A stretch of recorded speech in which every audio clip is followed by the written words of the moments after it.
Hi, and welcome to Freshwaves. I'm your host, Bren Masson. Today we're talking with Laurie Benson about Christmas traditions. And I know a lot of you think that the Christmas tradition started with the birth of a little boy years and years and years ago, but the traditions around the solstice are older than that by thousands of years, as a matter of fact. And that's what we're going to talk about today. Hello, Laurie, and welcome to Fresh Waves. It's so nice to have you back on the show. Hi, Brenda. Wonderful to talk to you again. Well, we spoke at Halloween. We were talking about, with your friend Allison, we did a show about Halloween and what Halloween is all about. And now we're moving on to the solstice and winter holiday festive season celebrations. Mm-hmm. And well, I love that you started off with saying, like, we think the origins of Christmas is with, birth of Christ, exactly, 2023 years ago. But the first 3 centuries, there was no birthday for the Christian church. Nobody knew when Jesus was born. And there were all kinds of arguments about what date they should choose. So I have a couple notes here and said some wanted the date of the Korean, when the Divine Virgin gave birth to the new Aeon in Alexandria, which was January 6th, or the night of the Epiphany, which is still the official date in Greek Orthodox. Yes. So took that date. Mm-hmm.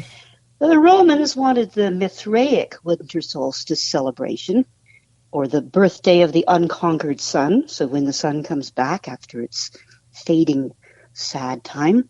And it's been blended with the Greek sun festival of Helia. So Helios is the Greek for sun. And so we had all kinds of gods being honored on December 25th. So there was Dionysus, Osiris, Baal. There are all kinds of versions of gods that were reborn as sun gods, because that's when the sun is reborn, and that goes back centuries.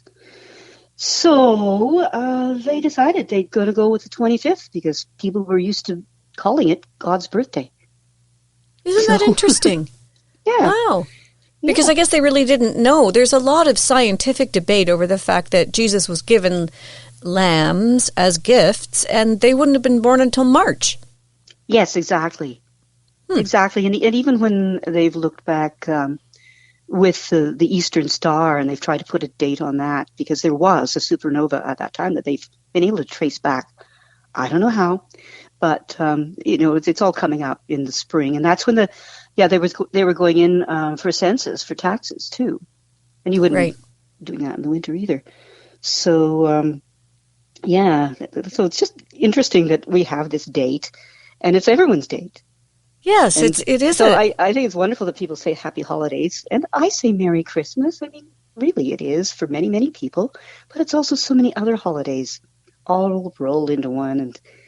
And I think we were talking a little bit before about the really, really, really, when you go back thousands of years and you think of people living in the forests, in caves, and you're watching that sun get lower and lower, and the nights get darker and darker, and you got to do some kind of ritual to bring it back, right? Because what if I don't? What if it never comes back?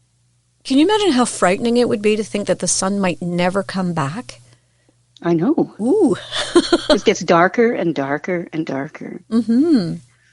I know it makes my heart heavy every year. I know so many people who love the fall. I hate the fall. It's my least favorite season. And I mean, for the two good days out of 3 months that everyone goes, oh, isn't this glorious? It's 15 degrees and sunny. I mean, it only happens twice. But the days get so dark. And even when the sun is up in the sky, it just doesn't have warmth. It lacks that feeling that you get in the spring and the summer when it's warm and cuddly to be in the sun. And I find it very sad. So I can't imagine that someone who is depending so heavily on the sun coming back or being in the sky and the ground warming, they must have been just terrified every year. Especially, in the north. And that's where you see some of the most amazing ritual work of the old Norse. And, the Yule tradition is ancient. And then we don't know much about the Druids, but there is word that they did things as well to help bring the sun back. And yeah. Okay, so let's talk about Yule then. Yule is, like you said, very, very old. And even the Christmas carol that, well, people consider it a Christmas carol, Deck the Halls. Yeah, holly. It's about holly, it's about Yule, it's about all things that happened long before the birth of Jesus. Mm-hmm. And yes, you had to celebrate as soon as you saw that glimmer that the sun is going to be coming back. Mm-hmm. Hooray, hooray, hooray. Now we know spring's on its way. We can eat the stuff that was in storage because it might go off, but we were really kind of holding back. And let's, feast and make merry. And we had the mistletoe and holly. Mistletoe was sacred to the Druids. It's a highly toxic plant, so it was used in tiny doses for medicine and, ritually harvested, all this kind of stuff. And, holly bearing the red and the green, so it's evergreen, but it has the symbolism of blood. And then fir trees, Mm-hmm. The arbor vitae, they're the tree of life, all the different fir trees that grow in the north and make it through the winter. And they're green, and they feel alive, don't they? Mm-hmm. Yeah, so the Yule logs. Yes, let's talk about Yule logs. Yeah, they'd have a very special log that was chosen and decorated, and then they would light it from the fire that was already on the hearth, and it would have to burn for a certain amount of time as well, to bless the household and the hearth, and of course giving gifts. Right. Lights in so many traditions because you want to, we'd only have candlelight then. And in like Diwali is the festival of lights that happens in the fall as well. So, making sure the lights are continuing. Almost all of the festivals at this time of the year involve lights. Hanukkah, all of them have lights in them. Now, the Yule log, from what I understand, was made of oak, because it's hardwood, and if it's unsplit, it will burn for the 8 days before Christmas, or the whole Advent, I think it was almost. Yeah. Yeah, there was a thing about just keeping that very, very dense log lit and going. Mm-hmm. And then they would save a piece of that log to start the log of the following year. And it was kept in a box and, guarded with reverence over the whole growing season, knowing that perhaps the sun would dip again. And every year it did, and still does. Thank goodness. Yeah, that's the whole cycle of things, isn't it? Mm-hmm. So it seems like people were trying to bring the green in and save it somehow, save the season. Yes, for sure. And they've now found, here's something I've been studying, incenses and smudges and the various things we burn inside, and we've always said it's to purify the air. Or if you've ever done a sweat lodge, you'll have cedar in the sweat lodge. And they've actually done studies now where they take the parts per million of bacteria, viruses in the air before this is done. And it's like, I'm just pulling numbers because I'm not a mathematician. So say it's 3,000. And then they'll burn, and the sacred incense is like frankincense and myrrh, and the white sage and cedar, lavender too, which was used in Northern Europe. And then they would measure the borne molecules of virus and bacteria in the air afterwards, and you were down to like 0.05. Wow. So like, when you think, sure, you're burning all this stuff inside, because people are inside. It's the dead of winter. When I think about the plague and people were still going to church, but they're purifying the air with frankincense and myrrh. And sweat lodges have their cedar, where everyone's crowded together. And I love burning incense, and I like making my own with spruce gum and pine needles and cedar and things like that. So it just gives a balsam. Yeah, burn some balsam. So just that lovely bringing in and purifying the air. They also have psychotropic qualities. Certain of these burning substances will actually elevate your mood, make you more expansive, make you more accepting, a little mellower. Cedar is well known for that. It has thulione, which is the same thing that we find in absinthe from wormwood. Did you know that? No, I did not know that. I do Not now. many people know that. People drink cedar tea for a reason. Yes, for sure. And it's involved in rituals all the time. Yeah. Wow. Yeah, I actually talked to a logger from out west, and I said, is it true that you guys drink a lot of cedar tea because, it keeps you going and it's very elevating and mood lifting? And there is a little poem that goes, a quart of arbor vitae will keep him strong and mighty. Well, there they you said, go. They'll be climbing the trees. They're not only getting high on the trees, but they're getting high up the trees, Yeah.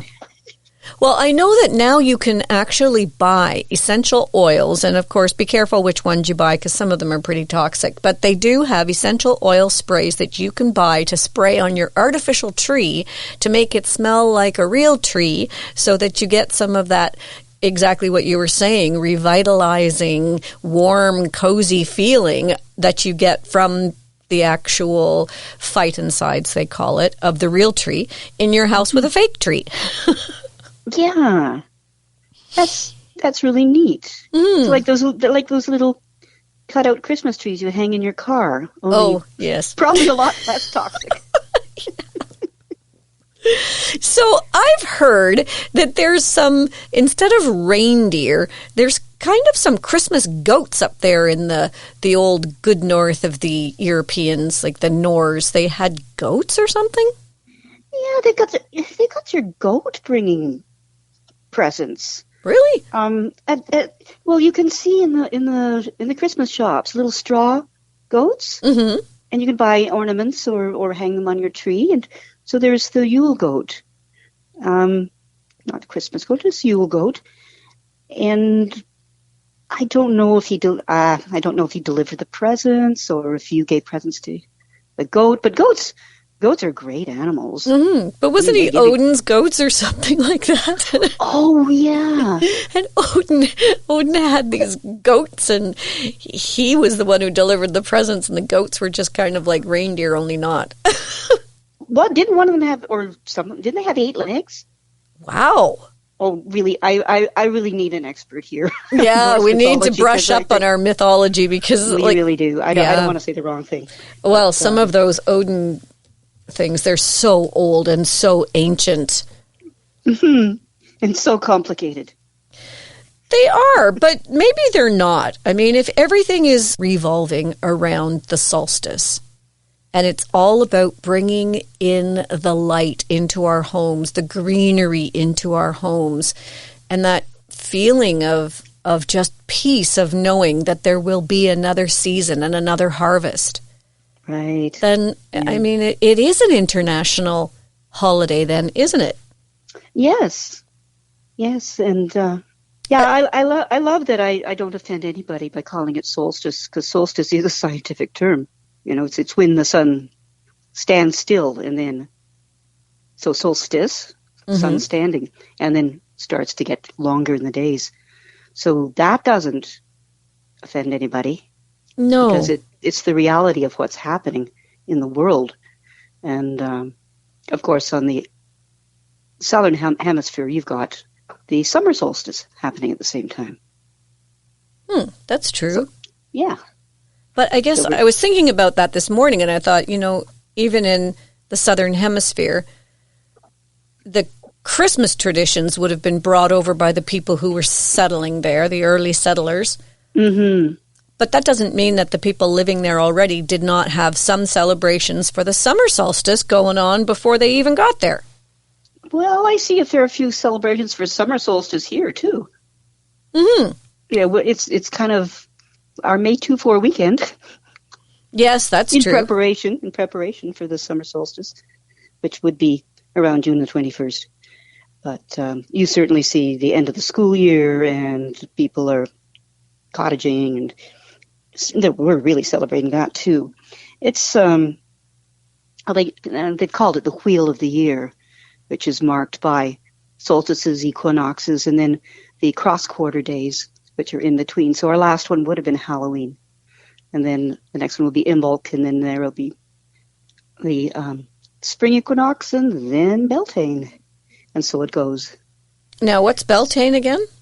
Well, Beltane is May Day, and that's a huge mid-spring celebration for Northern European that's been carried on in a lot of, the smaller towns still will bring May baskets and put them on people's porches, all the new spring flowers. And there were maypole, of course, dancing the maypole. Big fertility traditions happen in May, of course, because that's where people's thoughts are going. Mm-hmm. Mm-hmm. Yeah. And, of course, the Christmas tree. The Christmas tree. Let's talk a bit about the Christmas tree, bringing it in from the outdoors, again, symbolizing the greenery in your house. And that was a German tradition originally, yeah. Mm-hmm. Queen Victoria brought that to England. But they before that, I read that people would celebrate in pine groves. Yeah, there was pagan worship of the goddess as mother of the divine child, so the godmother and the great mother, and the Roman priests called tree bearers who would cut and decorate a sacred pine to honor her.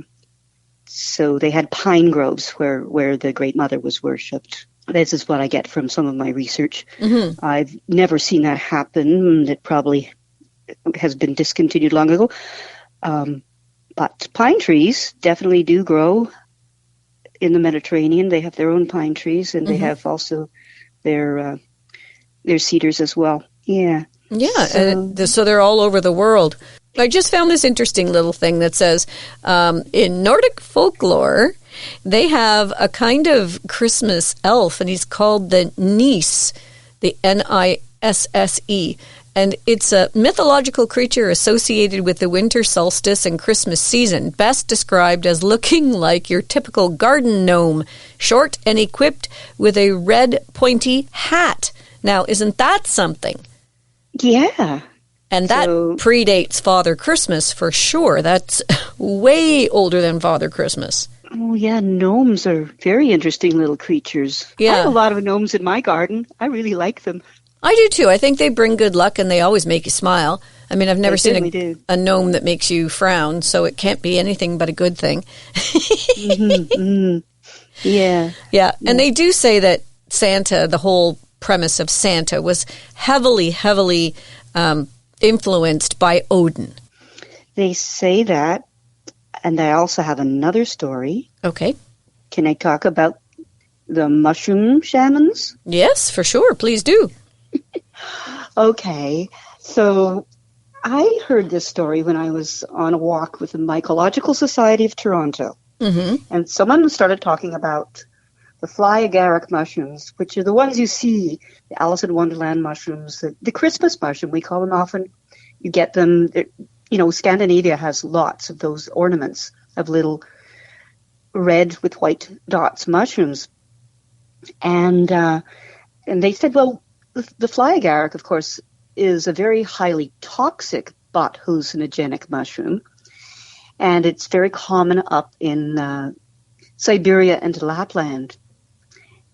And how they found out they could tame their reindeer was by feeding them little bits of these mushrooms. The reindeer would follow them. They loved these mushrooms. And it seemed to give them a sort of euphoria. And they would leap around. And they then tried the mushrooms themselves. They had to be very careful because they could be fatal. Mm-hmm. But then they noticed the reindeer were drinking their urine out of the snow and having nice effects from that. So they started drinking the reindeer urine and found out that detoxified the heavy-duty toxins in the Christmas mushroom. So, yeah. So do the Norse use the mushroom as a little Christmas ornament? Like just yes, oh yes, ceramic ones? Isn't that neat? Mm-hmm. And you'll see them on jewelry and everything. And I just read this morning, early Laplanders and Siberians probably took their chances with the fungus to while away the long, dark, dreary nights. This practice no longer occurs as the happiness mushroom has been replaced by television, which in most cases provides a less toxic form of entertainment. In most cases. Oh, that's fantastic. Well, we have to take our first little break on the show here. And when we come back, we'll continue our discussion about Christmas traditions and holiday traditions around the solstice and a bit more about the solstice itself and gift giving. You're listening to Fresh Waves. I'm your host, Bren Masson, and today we're talking with Laurie Benson. Stay tuned. We'll be right back.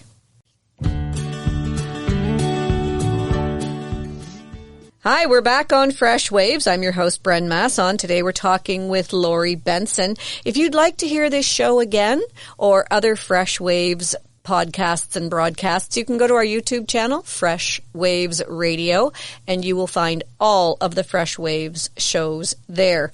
Today, we're talking about Christmas traditions, holiday traditions, and the solstice, and how some of these traditions that we consider to be 2,000 years old are in fact maybe even 10,000 years old and predate all religions, and how all of the religions pull little bits and pieces of what we would term in the old days the pagan rituals and the pagan celebrations into what we continue to celebrate to this day around the solstice. Yeah, so we mentioned Yule logs, gifts, lights, mistletoe, holly, carols, feasts, processions. Mushrooms. Mushrooms. They all predate Christianity and go way, way, way back. And we were just talking about the Amanita muscaria, or also known as Christmas mushroom, which is the red one with the white dots on it. Don't try this at home. No, do not. They say what happened was the shamans in Lapland and Siberia had the technique of detoxifying these mushrooms. They would pass it through their system. I guess they would start off as they were in training to take a little bit at a time and build it up so that then they could collect their urine and people could partake of a purified ritual trip, which was known as it would make people happy. What can I say? When it's dark and dark and dark and cold and gloomy, and they had nothing else to do before television. All right, so just a little recap there. And I kind of liked the fact that the shaman would dress to honor the mushroom. So they would wear red and white outfits, long cloaks, trimmed in white. They would also put a stick up the smoke hole of their hut through which their spirits could supposedly come in and out, and then they would carry samples of the agaric mushroom in a leather sack and put it down other people's smoke holes for a little present. That's nice. Now, we don't know if this is all, I mean, these are legends that have come down, and nobody's really, as far as I know, found definitive research. But storytelling is storytelling, and it always has a grain of truth. Right? Mm-hmm. So here we are. We have reindeer that are leaping and flying. We have a cheerful man dressed in red and white fur with a leather sack of presents going down your smoke hole, hallucinating reindeer. Yeah, and a jolly Santa with a flying entourage.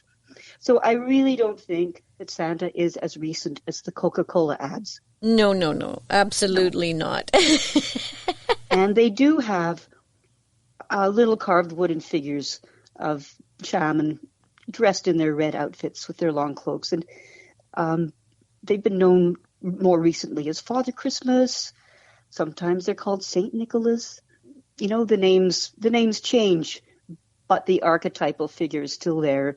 The father figure who's going to make it all right, you know? Mm-hmm.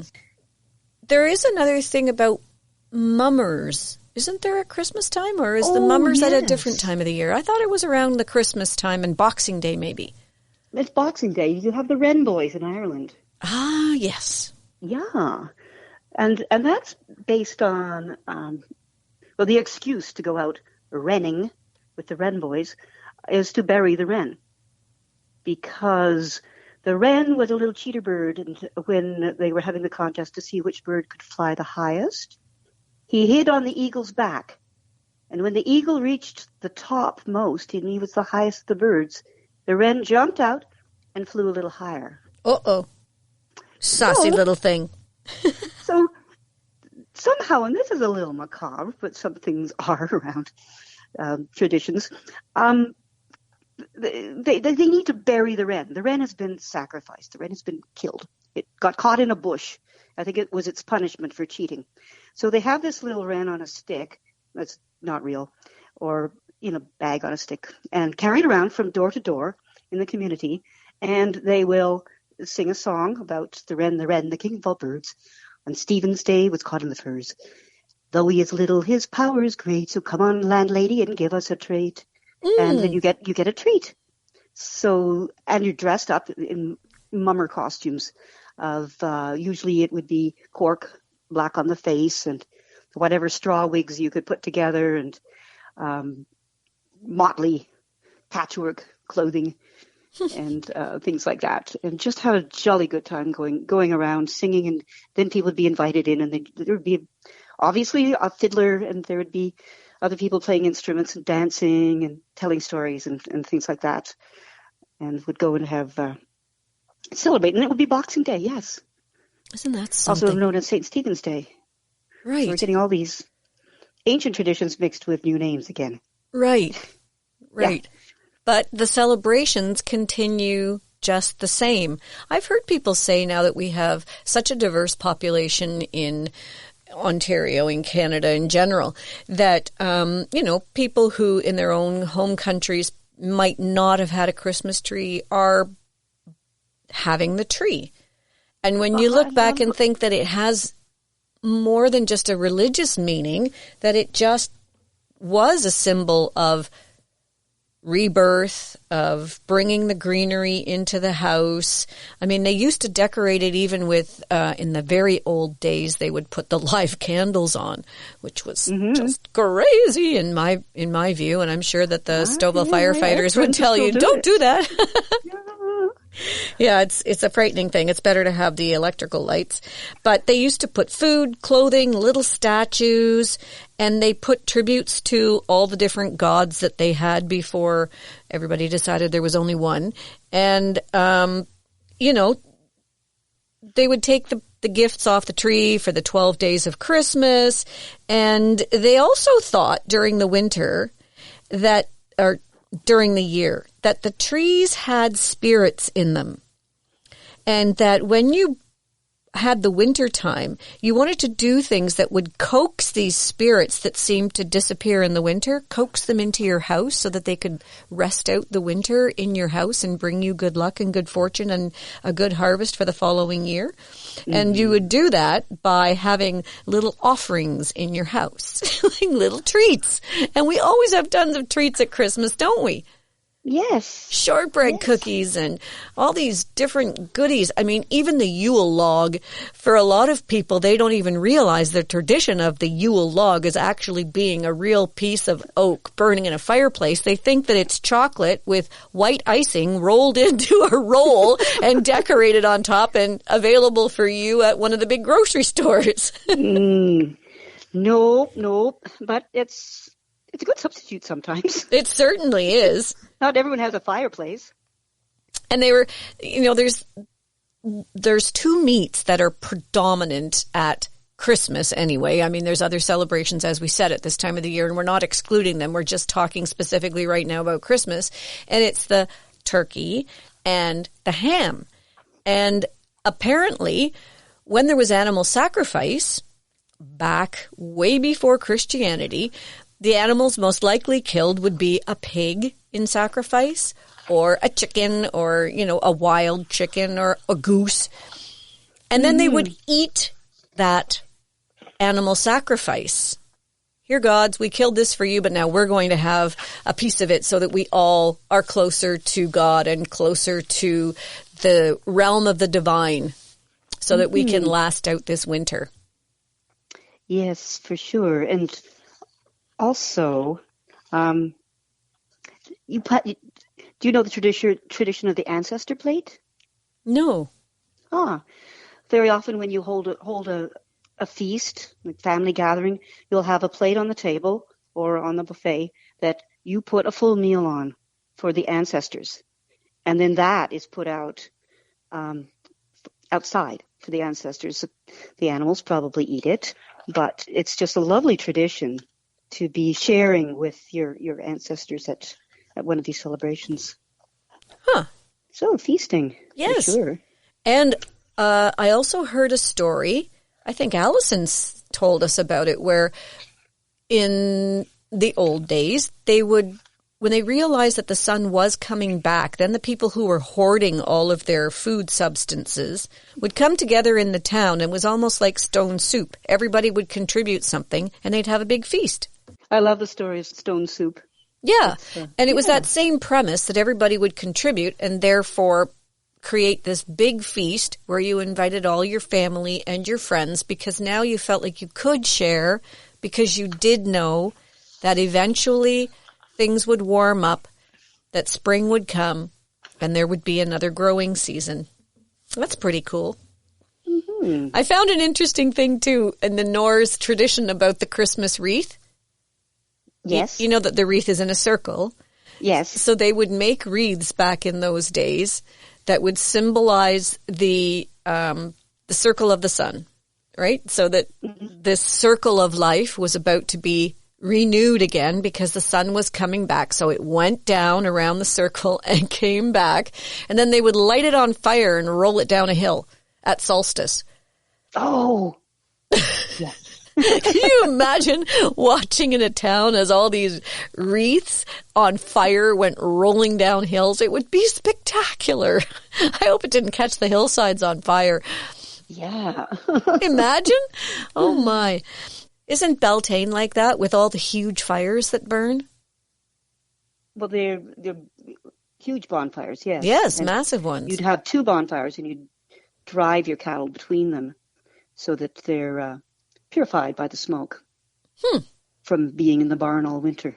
And we always associate Christmas with snow and stuff, and I find it very funny that in places that are warm like California, they blow fake snow into their department store windows, where other places just embrace the fact that they don't have snow. And they do things differently. I know that in the Caribbean, in many of the Caribbean countries, they eat their big meal on Christmas Eve. And then on Christmas Day, they take the leftovers down to the beach and have big family parties at the beach, or they'll roast a pig at the beach on Christmas Day, and everybody's out in the sun and playing in the water and having a big family picnic at the beach. And lots of poinsettias blooming in Mexico. Uh-huh. So we've taken their traditions. Like I said, then you can have the traditions all over the world. And as the world keeps diversifying and people keep moving and there's traditions, we're learning from each other's traditions, I think. Yes, and hopefully becoming more accepting of each other's traditions. Mm-hmm. Mm-hmm. Yeah, so that's why I don't mind saying happy solstice or happy holidays, because it is all that. And I'm not being anti anyone's particular tradition.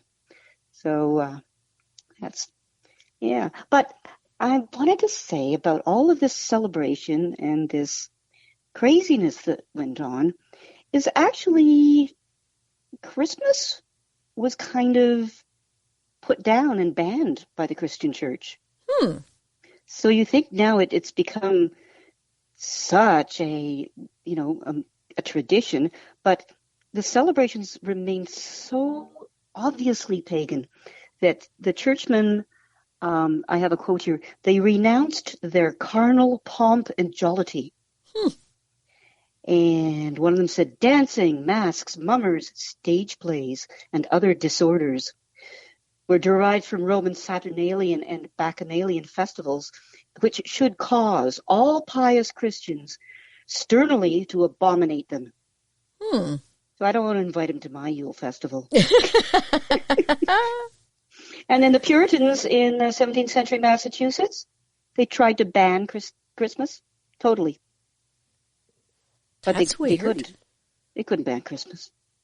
No, I No. think even the story of the Grinch really exemplifies that, doesn't it? Yeah, true. They couldn't stop Christmas from coming. No, that's true at all. Yeah, and the Who's down in Whoville all held hands and sang Wahoo Dore. That is one of my absolute favorite Christmas stories. It's one of my favorites too, but I prefer the Boris Karloff absolutely. old traditional cartoon. I know that a lot of the young with people the now original like drawings. the movie, but I like the cartoon with the drawings. I think that was, to me, that's the best. But that's what I grew up with. Yeah, me too. And nobody does it better than Boris Karloff. No, not at all. No. Well, it seems like we've talked about a lot of things, from the Yule log to the Christmas tree. Father Christmas, we've kind of left him out. I know that he started in Scandinavia, didn't he? Yeah, I said he kind of is Northern European. I'm thinking he comes from an ancient tradition as well, because where does he fit in the Christmas mythology? Yeah, a lot of people think he started with St. Nicholas and was born around the year 280. And in Patara, which is the modern day Turkey. Oh, that's right. Isn't that interesting? And he was a monk. Mm-hmm. But that was even before Christmas had been claimed as a Christian celebration. Right, because you said it was 300 years after, right? 3 centuries after. Yeah. So unless he got right in there as a young guy. He was born in 280. Yeah, he was born in 280, so he's been around for a while. And he was Saint Nicholas was the patron saint of sailors, merchants, archers, children, brewers, pawnbrokers, unmarried people, and students in various cities and countries around Europe celebrated him. All the good people who really needed a saint to vouch for them, right? Yeah. Isn't that funny? And he has different faces throughout the years, but he was never, ever this fat, jolly, elf-like thing. No, he was tall and slim with a big tall crown from the pictures I've seen. Mm-hmm. But the fat and jolly with the beard and the red and white hat seems to be more from the gnomes that we talked about earlier. Mm-hmm. That was more of the influence, because the Saint Nicholas had the pointed hat, he had the scepter in his hand. He did have a long white beard, but no red and no white, except for his beard was white. That's only because he was old. Yeah. I think, and when you think of the night before Christmas story, and they do refer to Santa as a right jolly old elf. Mm-hmm, absolutely, they do. I laughed when I saw him in spite of myself. Yeah. So, he has the magic ability to, enter houses that are locked, come down chimneys without being burned. Yes, there's magic in that, isn't there? He's pretty magical. So, not too saintly. Although I understand St. Nicholas was pretty nice to the poor people and all those who needed. But he's been decanonized, hasn't he? He has been a bit, that's for sure. Which is so sad. Mm-hmm. And, when he was a guy who was basically famous for generosity, helping others and doing good deeds, and if the gift giving came from the solstice celebration of giving of your food and the things that you had a lot of, and not holding on to everything because you thought that it was Armageddon, I mean, it just stands to reason that there can only be good that comes of the image of Santa Claus or Saint Nicholas or Father Christmas. I mean, I do know that in certain parts of Europe, he does have an alter ego. And he comes with this black hooded figure that is, the opposite of Santa. He punishes. Oh, the Krampus. Yes, Krampus. He's terrifying. Yeah. Thank goodness we didn't have that here. It eats them. Mm-hmm. And I Don't know cross him. one of my cousins in Switzerland was acting up on the day that St. Nicholas arrived in their classroom, and the Krampus took him out in the hall and gave him a good smack on the behind. He thought he was horrifying. Because they would put a black cloak over his head. He's like a black hooded figure who's like 7 feet tall. Well, they do have Krampus balls now. Do they? Yeah, they have Krampus celebrations in big cities in Canada for people who kind of like to explore that side of the tradition. Mm-hmm. So you can dress as Krampus and, little parades and things. Did you know that the night before Christmas, there was a court case in the United States to establish who had actually written it, and that, in fact, Clement Clark Moore did not write it. Yeah, so it was the descendants of Henry Livingston Jr. Yeah, so this lady, Mary Van Dusen, she claimed that her great-great-great-great-great-grandfather, Henry Livingston Jr., a poet and farmer from Poughkeepsie, New York, is the true author of the iconic Christmas story, The Night Before Christmas. Yeah. That was one of the first poems I ever memorized. Yeah, and I always redo the poem to suit my family and things that are going on in our lives. Yes. So every year it has a different kind of a twist to it. Mm-hmm. Do we have time for a short poem? We do have time for a short poem. I would love to have a short poem. Okay, now you know the author Robert Service. He hasn't been challenged by anyone else.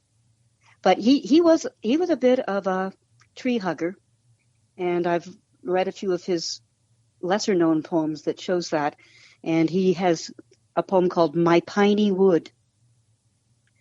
I have a tiny piney wood, my trees are only 50, yet give me shade and solitude, for they are thick and thrifty. And every day to me they fling, with a largesse undenying, fat cones to make my kettle sing and keep my pan a-frying. Go buy yourself a piney wood if you have gold for spending, where you can dream in mellow mood with peace and joy unending, where you can cheerfully retreat beyond all churchly chiding and make yourself a temple suite of rapturous abiding. Oh, silence has a secret voice that claims the soul for portal, and those who hear it may rejoice, since they are more than mortal. So, sitting in my piney wood, when soft the owl is winging, as still as druid stone I brood, for hark, the stars are singing. Oh, that's such a nice poem. Where did you find that? My father had a book of Robert Service poetry, and another poem or poems that he encouraged me to memorize, because he did that type of thing, was the cremation of Sam McGee, the shooting of Dan McGrew, and I really liked Piney Wood, and there's another few that really sing to the nature aspect of, in fact, it's called Nature Man, and he talks about nature being the only church he needs. Oh, that's so nice. What a nice sentiment. And a beautiful poem for this time of the year. I thought so. Well, Laurie, we're running out of time, and as usual, we could go on for another 2 hours of the show on all the different things that happen at this time of year, but let's bring it to a close by just saying that this holiday season is a holiday season that has been happening since the dawn of humankind, when people needed to celebrate the fact that just after the solstice, they could feel the returning of the sun, and that the days got a little bit longer each day, and that the warmth was coming back to the sun, and the sun was climbing higher in the sky, and it was a time to really celebrate. I'm looking forward to it. A season of giving and rejoicing and being nicer to your fellow humans. There's nothing wrong with that, is there? Nothing wrong with that, indeed. All right. Well, thanks a lot for joining us today, Laurie. We appreciate your folklore and your expertise on all of these holidays that, are older than we think. How's that? Oh, I just love talking to you, Brenda. So thanks a lot for asking me. Well, that's it for Freshwaves this week. We hope you've enjoyed the show. I'd like to take this opportunity to wish everyone a happy, happy solstice. May the light and love of this holiday season greet you every day throughout the coming year. And may your homes be filled with love and peace. Happy solstice, everyone.